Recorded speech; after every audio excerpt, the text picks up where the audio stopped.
Well, good morning, Haley. How are you today? Good morning, Lois. I'm good. It's a new month. It's a How new are month. It's you? May Day today, which I don't Can't even know. believe it. I live in Minnesota, which means the flowers are barely popping, but I know you're someplace where you probably have a ton of flowers that are starting to pop. I have beautiful cactus flowers here in the Oh, Arizona desert. So okay. it's been great. We're getting a little reprieve before the onslaught of triple digits. So Yeah, well, that's a all wonderful time good. of year. Yeah. Good. Yeah. Well, I'm excited today. We have Sandy Carter, who is the COO and head of business development for Unstoppable Domains, and she was one of our award winners for advocating for women, a women's advocate in our ISG Women in Digital Awards. And so maybe we can bring Sandy up on the screen while I do a little bit of Looking intro. forward to it. Hey, So, Sandy. Sandy, Good welcome. morning. Well, good morning for me, ladies. How are you? Very Good. good. Very good. Well, we're so thrilled to talk to you because you've had quite an illustrious career. And, you've been the vice president at Amazon Web Services. You've been a channel partner and executive at IBM. Plus, you've been working with Girls for Tech on their board. You've been a member of the diversity committee for the World Forum and so many things, including a founding member of Blockchain Friends Forever. So we really appreciate you spending the time to talk with us this morning. So I think I'm going to do this interview, and Haley, we'll see you in a bit for a closing. Looking forward to it. Looking forward to it. So, Sandy, your career has been, when I was reading all the things that you've done, and for a woman, especially these days, to have such a tech forward, really, I think I heard you call yourself a tech geek, which is amazing Yeah. as a woman. How did you find yourself in technology and early on, and what has this career been for you? How have you navigated your way through it? Yeah, it's been really interesting. You know how sometimes you plan and the plans don't work. When I was in college, I really wanted to be a doctor. That was my goal, my passion, really. And as I was at Duke University studying, it turns out that when we were doing like dissections, a lot of the chemicals, I was allergic to them, highly allergic to them. Some of them made me pass out. And obviously, for a doctor, that's not a good thing, right? I walk into your room and I say, "Hi, I'm Dr. Sandy Carter," and pass out on you. And so my advisor, it's really serendipitous how things happen. My advisor was not only an advisor for the medical school, but he had just helped start the computer science department at Duke University. And so he said, "You've got a real problem solving mind. Why don't you do computer science? Consider it. No chemicals in that. And you could also do, testing of drugs on animals through a computer simulation." So I was hooked. That is what I did for my senior thesis and have never looked back. I love technology. I love the power of computers and software. And that's really, I think I really found my home. Yeah, that's amazing. Well, you've been really instrumental in so many new innovative areas. And I think, you're at Unstoppable Domains, which I think is right in the middle of everything big around blockchain or around AI, et cetera. How did you end up choosing to go there? What drew you to that company, and what are you looking to achieve there? So I was at Amazon. Amazon Web Services was just an amazing company, I have to say. I learned so much there about customer obsession and product management and just so many things. So I'll always be super grateful to Amazon for what they taught me. When I joined, I had told actually Andy Jassy, I'll be here for 2 years because I was coming out of a startup and I thought, I don't know if I can do this big company thing again. But I ended up staying for 5 years. And again, loved it, learned so much from it.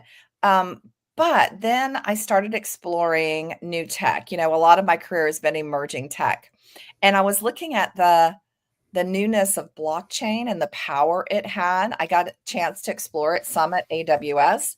started doing some side projects on it. And it just so happens that the CEO of Unstoppable flew to Seattle. I had written an article for Forbes on digital identities and how identity should work in the future.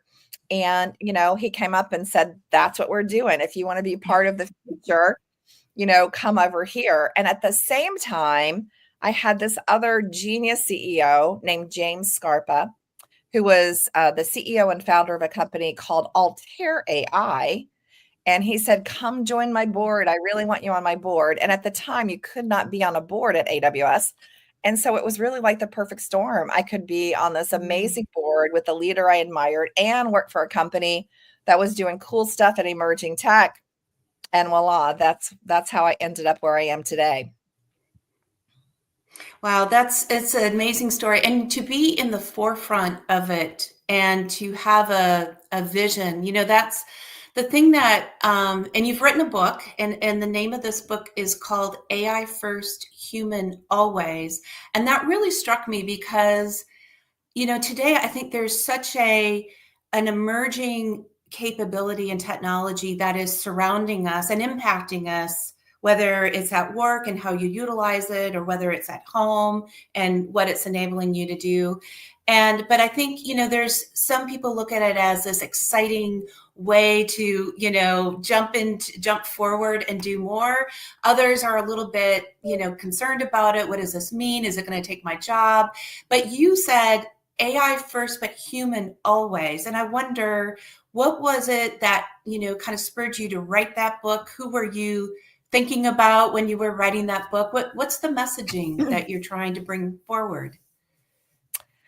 Well, I do think that AI is a powerful set of tools, but I do also strongly believe in us being, as humans, having something special that really can't be replicated by AI as well.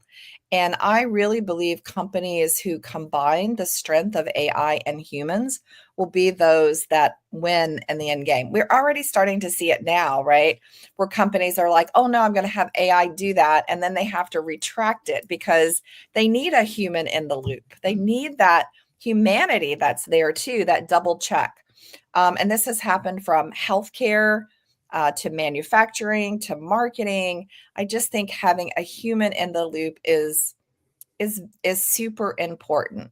And so what I try to do in the book is to show how you could use AI, not just even as a tool, but as a member of your team, have it almost be like an employee, an intern, but do that with teams of humans to get the best of everybody in the market.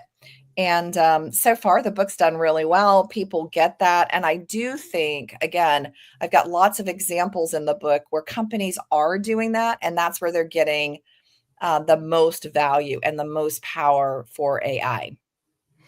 Yeah, I think I had heard someone last week, I think it was, I was chatting with someone and he had this quote. He said, AI will not replace the human or the worker, but a worker with AI is probably going to replace a worker. And so this need for individually, I think there's where we have an opportunity, and how do we take advantage? Like, we don't want to feel left out. Like, sometimes I think everything's moving so fast. Am I doing the right things? Am I learning the right things? Am I engaging in the right way? I mean, what is it that people can do, that are simple things, pragmatic things, to be able to take advantage of what's out there and what companies are doing, to help give themselves an edge? Well, I want to get back to the first thing you said. I actually do think that AI will replace some jobs. And those jobs will be more jobs that are repetitive, can be algorithmic. In fact, the recent World Economic Forum report said that there will be about 92 million jobs that will be displaced. So I don't want to sugarcoat it. There will be areas that will go away. And all of us should be aware of what those areas are and really where AI is better than a human. However, And that same report, the World Economic Forum said there'll be 170 million new jobs that are created. So obviously almost twice that of the jobs that will be displaced. And so what I do is I encourage people to look at these new type of jobs. There are some great companies who are helping employees do that. Safety Culture, Bank of America, FTIS out of Australia. There are several companies who are doing that, posting, here are the new jobs that are coming. Here's a guided training to get ready for those new jobs. But not all companies are going to do that. So we all need to get ready. But what I find is most interesting about that World Economic Report, which really backs the book, AI First, Human Always, is that the biggest group of jobs in the future, over 1 billion of them, will be jobs that combine people and artificial intelligence. And those will be those people you talked about, people who understand AI and can use it really well. And so I always like to frame it that way because I don't ever want someone to come back to me and say, you said I wouldn't lose my job, and I did. Because there will be job loss. There will be job creation, but the vast majority of the roles that we will see will be those jobs that combine, have that human in the loop, as we go along. I think that's a really critical point for people to understand, so that they can get ready. And how do they get ready? For me, there are some areas that you can go and read about it. You can take a class, you can listen to a great, episode like this, and you can be like, oh, wow, I'm really learning a lot. But in this space, you really need to get your hands dirty. You really need to try it for yourself. It's hard for someone to say, here's what it's like to use ChatGPT. But if you don't do it for yourself, you really don't understand its power. Or here's how you use Cursor to code, or here's how here's how you can recreate your marketing organization with a new AI marketing employee. You need to try it. And so I think those people who are going to be those who really are successful are those who can learn, who can relearn and unlearn. Those are going to be the ones for me in this new market that will be most successful. I think it's you're right. It's going to be for those who are open to new ideas and have maybe that sense of security in themselves and confidence in themselves, that if they go and try something, I don't even know if you consider it a risk, but it's actually be comfortable to do things differently and bring that in and know that you may not know the answer, but you're working it. I wonder, just again, back in technology, and you've had such an amazing career in technology, but women have struggled to really permeate this industry for whatever reason. I think we could speculate all kinds of reasons, but I wonder, does the way, because I don't know if you really need to be a core technologist anymore, because AI is kind of like that helpful thing that you have a vision for something and you want to achieve it. You're just not quite sure how to do it, or you maybe don't know all the technical things that you need to do, but this might be the augmentation to that. Does this open up, you think, more avenues for women to really excel in technology and to maybe have the right skill sets? Maybe that is exactly the right skill sets to be able to be successful. Absolutely. This whole thing of vibe coding, where you're really directing artificial intelligence to code on your behalf, I think opens tons of doors for women who don't find coding really interesting or something they really want to do. They're more visionary, growth oriented. They know what they need, but they don't want to sit down and code it themselves. I think this will open doors up that are so wide, and provide a big leveling up for that set of people for sure. I do think it will be a little ways away. I was just listening to a couple of people from Meta, or the old Facebook, And, they were saying, hey, AI is going to be coding like 95% of our code. That's probably a year or two away. So there will be little gaps in it. But even now, I'm encouraging people to go write their own little agent. There are so many low code and no code tools out there today that you can try it and see where it is today to see if you could start even doing like a little MVP for your great idea. I do think that this will be an interesting burst of innovation because of the flexibility that AI will give, not just to coders, but to all of us who can use and leverage this low code and no code. I think it's going to be an exciting time. We're already seeing startups. I don't know if you guys have talked to any, that have one or two people in them, and that's it. And AI is doing the rest. I think it's just a fascinating time, and I'm so excited to be in another revolution of technology that can do this. Let's see, who was it? I think it was the New York Times that interviewed this company. They have 28 employees, but they serve 50 million users. 50 million users. It's called Gamma. It's just a small startup. In fact, the CEO said we could have the whole team fit into a small restaurant. And the way that he did it is instead of creating silos, he created avenues of learning and growth. So like when their marketing lead needed to better understand their customer, she programmed it with an LLM and created like a whole new actionable customer journey. So I just think that these types of things, I mean, where else do you hear about a marketeer coding and using an LLM? I mean, that is the new world, right? That will be the new world that's out there. And I just think it's so cool and amazing. I've had so many ideas, and then I share them with an engineering team, and they're like, "Oh, this will take us like 3 years." Now I can do it myself, and what doors that opens for all of us. All of us, and no matter what we've been trained in or what our passion is, right? Whether you're in healthcare or in HR or in your example, marketing, you really can take advantage. That's very exciting. So, so first of all, on your book, just to let people know, we do have a link to your book. Again, AI First, Human Always. So that's something that people can take a look at in this webcast, and you can click on that and get more information. May I add one more thing about that? I forgot to add something. Yeah. So when I wrote the book, AI First, Human Always, I started thinking about it, and I'm one of those people that if I like suggest that you do something, I want to make sure that I'm, drinking my own champagne and I'm doing it too.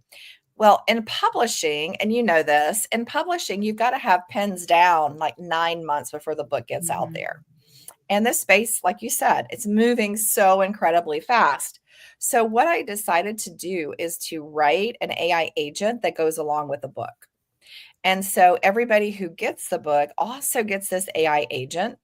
All the learning that I did trying 17 platforms to create it, but it's also being refreshed with all my new research and all my new data so that you're reading the book and then you're like, oh, I think there's something new here. You can ask the agent, hey, aren't there new AI agent platforms now? Or, hey, aren't we doing things different now? Or what's the new news here? And the agent will help you.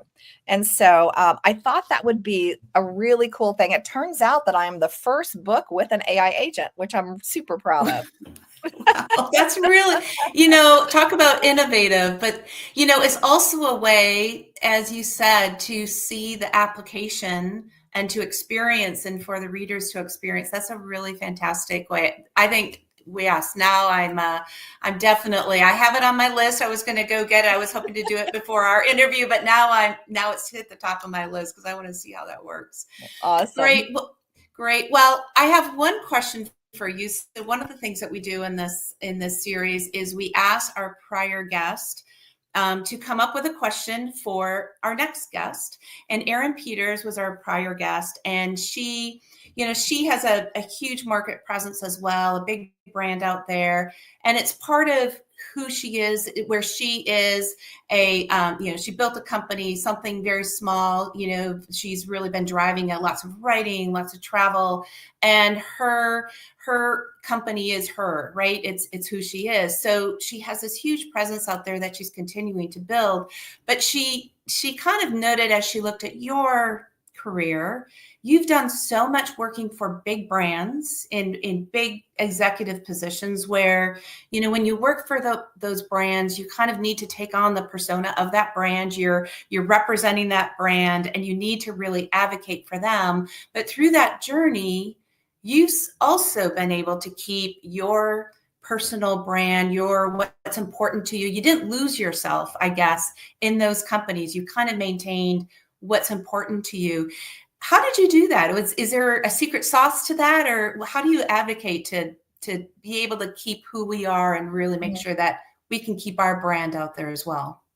Yeah. So, Erin, that's a great question. I'm so glad that that you asked that, because it really it caused me to go back and really think, how did I do that? And I think, one of the big things that I always did was I always made sure that my personal brand and the company's mission weren't in conflict. So if you think about it, at IBM and AWS, they stood for innovation and leadership and customer obsession. And those are all values that I deeply believe in, I'm passionate about. So that alignment really allowed me to, in a very authentic way, amplify both my employer's voice as well as my own. But I didn't just represent the company. I also became a voice in the industry. So, mentoring women, for example, writing thought leadership. I also decided I wanted to educate, inspire, and connect with that next generation. And I built trust in my personal voice while still elevating the company that I represented. So I always wanted to represent and respect corporate guidelines, ensure there was no confusion, and make sure that anything I did, post or an event or speaking, that it served the ecosystem, not just me. I mean, one of my favorite things about even writing this book, for example, is the fact that I feel like I've learned so much, and I just feel inside of me, I want to share it. I want to save everybody else all the time, right? Like, I tried 17 platforms for my AI agent. I mean, I could do a whole session on just that. And I just want to share that. So not everybody has to go through 17 platforms. And so it's part of who I am. But again, blending it with the company and their values and beliefs as well. Well, that's really smart. And, I think there's so many opportunities for us, so many companies, so many initiatives we can get involved in. As you said, there's so many startups. Now is the opportunity to really blend what's important to us with who we spend our time with. We spend a lot of time working. We spend a lot of time in that proverbial office, and we can find places that are akin to what we want to do, and we owe that to ourselves, right? So that's right. Fantastic. Well, great. Well, maybe we'll bring Heli back on to close out the session with Sandy. What a great conversation, you guys. That was so awesome. Thank you, Sandy, for all that wisdom. Yeah, thank you guys Lois, thank you for having this series, because I think it does open up, giving people a voice, giving people a seat at the table, especially women, is so important.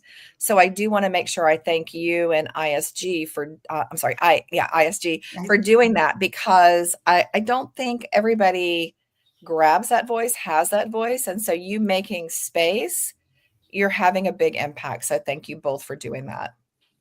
Thank you. I'm so glad you said that. Lois, one of the things that amazes me about this Women in Digital community is the commonality and the threads that connect everybody.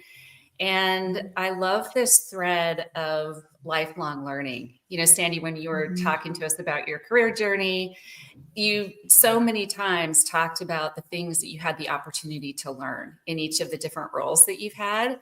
And that's one of the things that I've appreciated so much about my own career in technology is just the every single day opportunity to learn something new. So I thought that was terrific. So thanks so much. Great. So we have one more thing we'd like to ask you before we let you go. So our next guest in 2 weeks, we're going to have Wendy Redshaw. She is the Chief Digital Officer at NatWest Bank in the UK. And so we're excited to have a great conversation with you, but we would like to ask you what question would you like to hear answered from Wendy? First of all, Wendy, I went to your LinkedIn profile. You are amazing. So I know why they picked you. So my question is, you know, you're leading digital transformation, and digital transformation is often driven by technology. How do you ensure that that human experience, both for your employees and your customers and your teams, how do you ensure that that remains at the center of NatWest innovation strategy? I'll be listening for that one too. Outstanding question. Well, again, thank you so much, Sandy, for joining us. And it was great to have you. And thank you also for taking the time to this cause that we have to give a platform for more women to share what they're doing and to learn and to be inspired. So thank you all. And please, everybody, join us in 2 weeks for our next discussion. See you then, everybody. Thank you. Thanks, Sandy.